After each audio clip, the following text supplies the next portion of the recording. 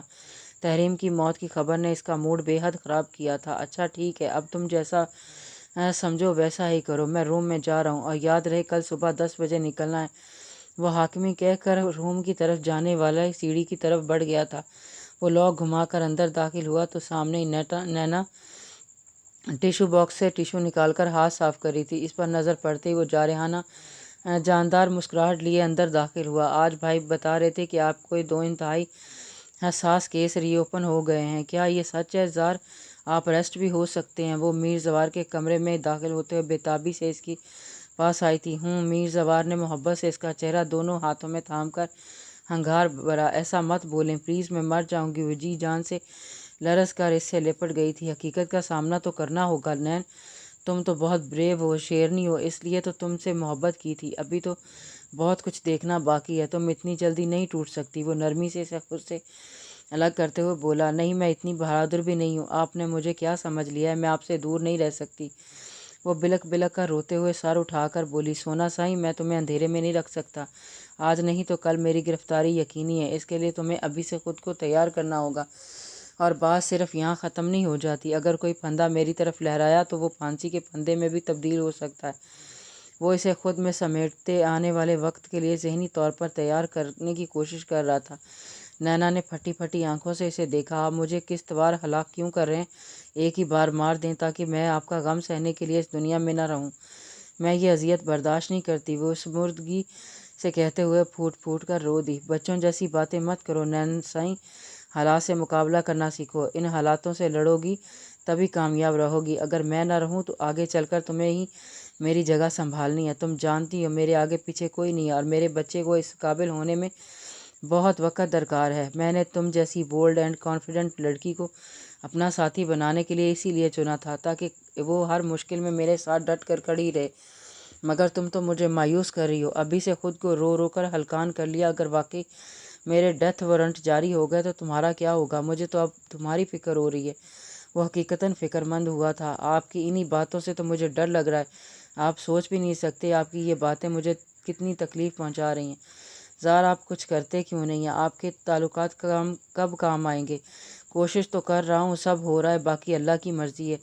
سب کچھ اس پر چھوڑ کر مطمئن ہو جاؤ، اور یہ بتاؤ تم نے ہمارے بیبی کے لیے اچھے اچھے نام سوچ لیے؟ میں نے تو اپنی لسٹ بنا لی ہے۔ وہ ہلکے پھلکے لہجے میں باتیں کر کے اسے بہلانے کی کوشش کرنے لگا تھا۔ اپنی تئیں وہ اسے بہلانے میں کامیاب ہو گیا تھا۔ پھر اس نے پرکیف لمحات سے سجی خوبصورت شب کے اہتمام پر نین کے گرد بازو کے حلقے کو مزید تنگ کیا، اور چند ہی لمحوں میں شدید اعصابی تناؤ اور تھکن کے باعث بے خبر سو گیا۔ مگر نینا کی نیند ہمیشہ کے لیے اس کی آنکھوں سے رخصت ہو چکی تھی۔ آنے والا کل اس کے لیے بھیانک شب و روز و شب نے اس کی نیندیں اڑا دی تھیں۔ وہ یک ٹک سوئے ہوئے میر کو دیکھ رہی تھی، اس کی آنکھوں کے گوشے یک بار بھیگنے لگے تھے۔ جیل مردوں کے لیے بنی ہے میری جان، وہ مرد ہی کیا جو جیل جانے سے گھبرا جائے۔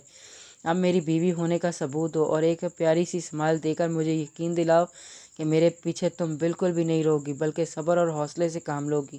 وہ کف نکلس بند لگا کر یہ بات پر یقین لہجے میں کہتے ہوئے اس کی طرف پلٹا اور اس کی کمر کے گرد بازو حمال کر دیے۔ مجھ سے اتنی امیدیں مت رکھیں، میں اتنی اسٹرانگ نہیں ہوں جتنا آپ مجھے سمجھ رہے ہیں۔ میں نے جتنا تمہیں سمجھایا پورے یقین سے کہہ سکتا ہوں تم میری امیدوں پر پورا اترو گی۔ اس کے لہجے میں اعتماد تھا۔ زار، جیل میں تو ٹارچر بھی کرتے ہیں نا؟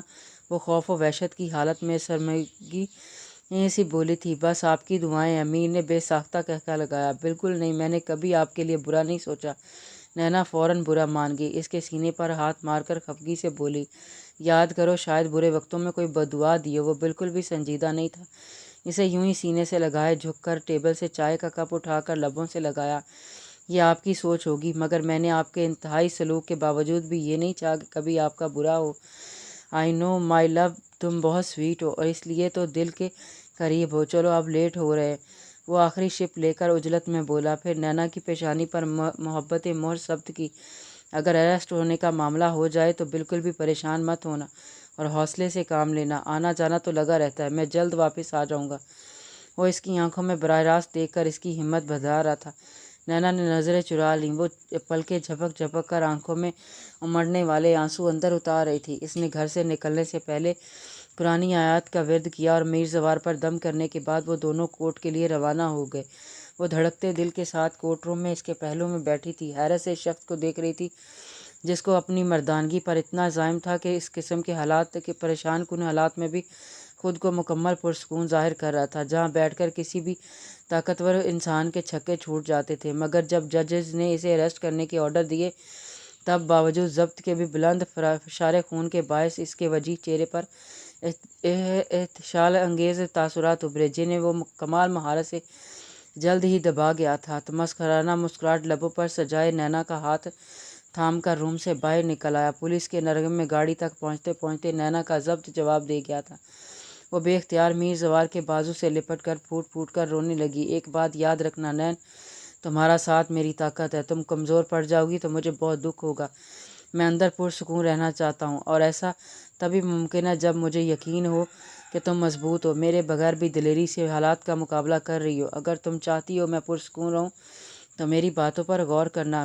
اس نے لوگوں کے ہجوم میں نینا کو گلے لگا کر دھیرے سے سرگوشی کی۔ اس جذباتی منظر کو کیمرہ مین نے شوق سے اپنے کیمرے میں بند کیا تھا۔ نینا کا بلکنا بند نہیں ہو رہا تھا۔ میر زوار نے نینا کا سر تھپتھپا کر بمشکل اپنا بازو اس کی گرفت سے آزاد کروایا اور سرکاری گاڑی میں سوار ہو گیا۔ اس کا خود سے زیادہ خیال رکھنا، اپنی امانت تمہیں سونپے جا رہا ہوں۔ وہ میر جاذب سے مخاطب تھا۔ نینا کا اپنے پیروں پر کھڑا رہنا ناممکن ہو گیا۔ وہ غش کھا کر بری طرح ڈگمگائی اور میر جاذب نے بڑھ کر اسے شانوں سے تھام لیا تھا۔ جاری ہے۔